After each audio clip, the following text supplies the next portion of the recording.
Madam President, I associate myself with the words of Minister Kuleba of Ukraine and my colleagues from the European Union. But I am amazed at the tone and the content of the presentation by the Russian ambassador. And I thought I could be useful by correcting the record. Ambassador Nebendia has called Kiev the clients of the West. Actually, Kiev is fighting to be independent of anybody. He calls them a criminal Kiev regime. In fact, Ukraine has a democratically elected government. He calls them Nazis. Well, the president is Jewish, the defense minister is Muslim, and they have no political prisoners.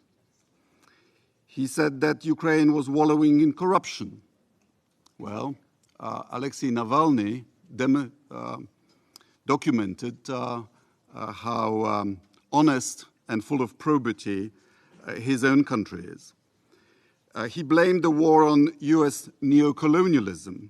In fact, it is Russia that tried to exterminate Ukraine in the 19th century, again under the Bolsheviks, and it's the third attempt. He said that we are prisoners of Russophobia. Phobia means irrational fear. Yet we are being threatened almost every day by the former president of Russia and by Putin propagandists with nuclear annihilation. I put to you that it's not irrational. When Russia threatens us, we trust it.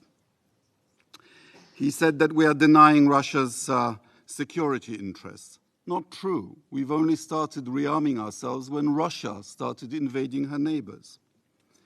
He even said that Poland attacked Russia during World War II. What is he talking about? It's the Soviet Union that attacked Poland together with Nazi Germany on the 17th of September 1939. They even held a joint victory parade on the 22nd of September. He says that Russia has always only beaten back aggression. What were Russian troops doing at the gates of Warsaw in August 1920? They were on a topographical excursion? No, the truth is that for every time that Russia has been invaded, she has invaded 10 times. He says that this is a perfidious proxy war by the West.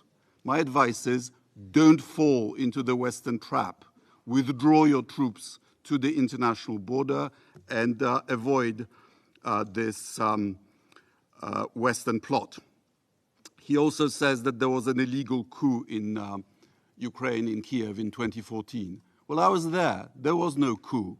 President Yanukovych murdered 100 of his compatriots, and he was removed from office by a democratically elected Ukrainian parliament, including his own party, the Party of Regions. And finally, he is saying that we, the West, are somehow trying to persuade that Russia can never be beaten. Well, Russia didn't win the Crimean War. It didn't win the Russo-Japanese War. It didn't win World War I. It didn't win the Battle of Warsaw. It didn't win in Afghanistan, and it didn't win the Cold War. But there is good news. After each failure, there were reforms. Such demagoguery is unworthy of a member on a permanent basis of the Security Council. But what the ambassador has achieved is to remind us why we resisted Soviet domination and what Ukraine is resisting now. They failed to subjugate us then, they'll fail to subjugate Ukraine and us now. Thank you very much.